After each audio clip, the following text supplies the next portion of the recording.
It's always a great privilege and great honor for me to come to this embassy for many reasons. I had a great privilege of being Deputy Chief of Mission of India in Kabul 2008 to 2010.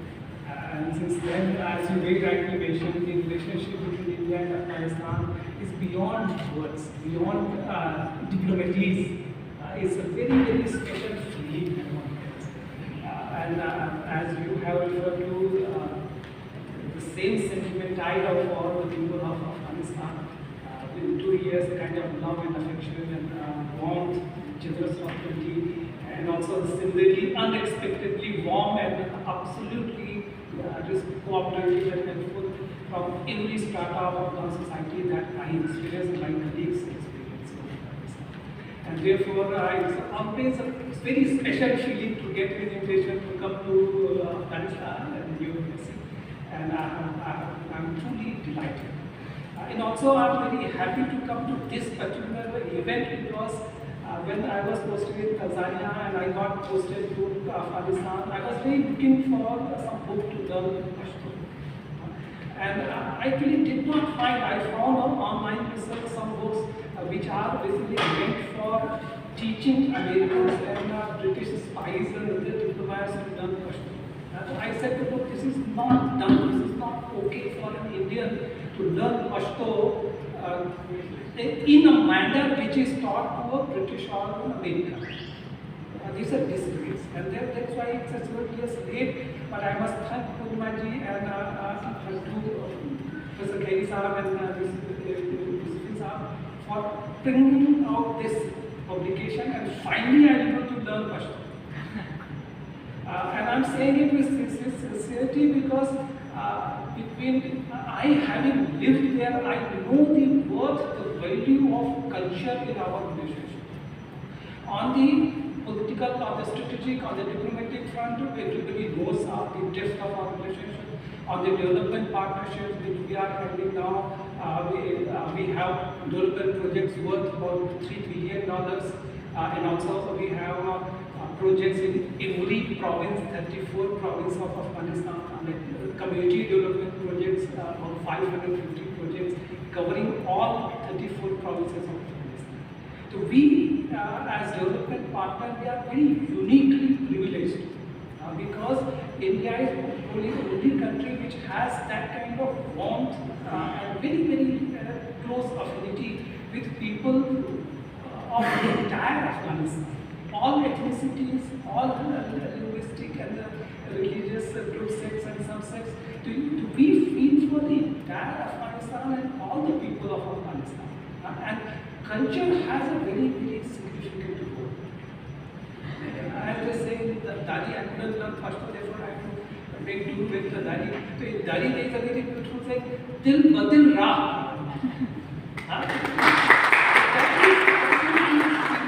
One Indian gets when one interacts with another brother and sister in Afghanistan. And also, in culture, while ICCR, for example, has been providing support in education of more than 1,000 scholarships, I was DG ICCR, I was privileged to work on this, and also whenever I traveled out of Delhi, I made sure that I met my brothers and sisters from Afghanistan who are studying in our universities, and one got that kind of warm feeling. We also have through ICCR cultural exchange programs, and also I was employed in India Afghanistan Foundation, which was set up when I was in Kabul. I'm very happy that there's a very, very tangible work that India Afghanistan Foundation is doing.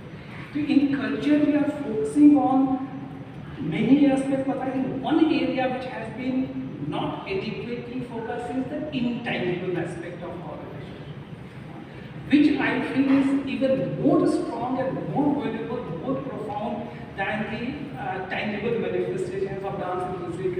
Okay, but the underpinning is ideas. The underpinning is language. The underpinning is the sentiments which bind us up beyond description. And therefore, I'm very, very grateful for the support that Professor Mohammed Saeed has expressed for this project, and also all the team of experts who worked on this. This is a historic work because for the first time there is an effort to learn Pashto using the advantage of Hindi. I wish that the next step would be a kind of two-way learning for an Afghan to learn Hindi and for an Indian to learn Pashto and Dari, avoiding entirely the mediation of English. That would be, I think you will see how impactful or how effective that would be. You can use English the way you have used Hindi, but make Hindi and Pashto and Hindi and Dari as the main languages with some additional support with English. This is my request. Do it and you will see how it helps bringing together of our people. This will be great contribution that you are doing. And also I'm very happy that you are not doing as part of your official job. You are doing as an extracurricular effort.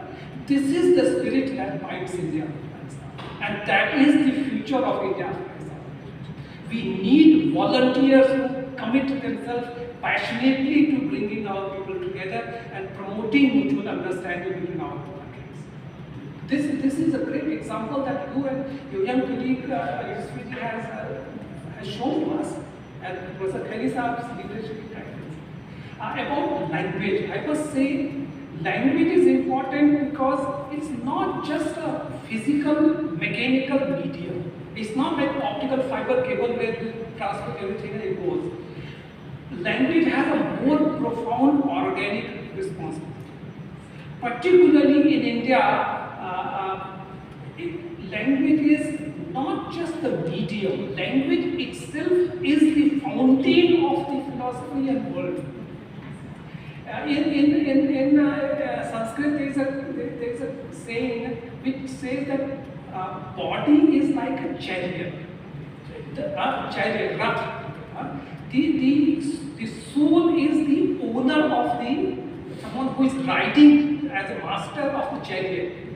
These senses, eyes, ears, speech, and touch, all those senses are like horses. The chariot, there are a set of horses, and the rider, and there is a mind. Mind is the charioteer who controls the horses, and the mind, the intellect is the charioteer who guides. The man which wanders, that is the rail. So there is a very beautiful simile. I am saying this because unlike any other conception in India, the speech is not independent. Speech and sight and hearing and touch, all of them are governed, they are interconnected. There is a deep philosophy which sees different methodologies, different instruments to gather knowledge and convey, share information and get other information and process it. So there is a connection between speech, connection between vision, connection between hearing and breath. So this is a holistic, integrated approach. Same way, friends, how impactful it is, like how simple things when we express in Indian language or in Afghanistan, when you say salam, then it has a different connotation, which is not translatable into good morning or good evening. In India, if you say namaste, it's not just a mechanical greeting of wishing somebody well. This has a deep philosophy. Namaste means I bow down before you. Bow down before you because there is the same divine force which is within me and it is within you. And therefore, namaste is, every time you do a namaste, you are reiterating the belief in the fundamental unity, fundamental equality of all beings. And that is how we say, well, the whole world is a family, but that family is not just limited to human beings. That is also extending to the animals, the plants, the whole nature, the entire cosmic existence is one family. And we have to care for it. And that is why when we blindly, thoughtlessly transplant foreign words, we have to learn foreign languages. But while what we absorb and transplant and transfuse in our blood, life blood, has to become very thoughtful. When you just blindly, thoughtlessly replicate Assalamu alaikum with good morning or good evening or with namaste with good night, you are doing a great disservice, great damage to your civilizational legacy. So this is very, very important. And that is why I'm very happy that Safir Saab, Jai Saab has taken personal interest despite his very busy schedule to come and express support for this. And I sincerely wish this great initiative all the success. I sincerely believe that it will encourage many more Indians to learn Pashto and enjoy the beauty, the richness of the language, and also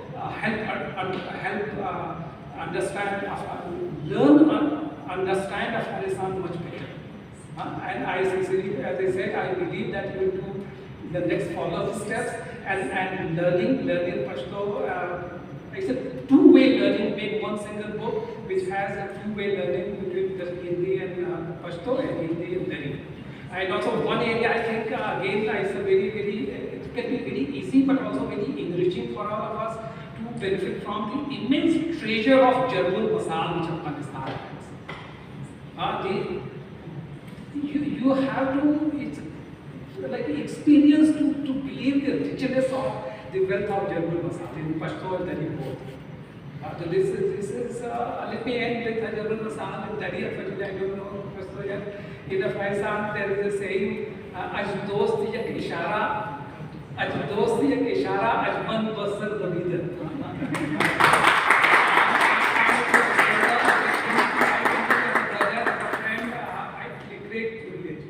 Thank you.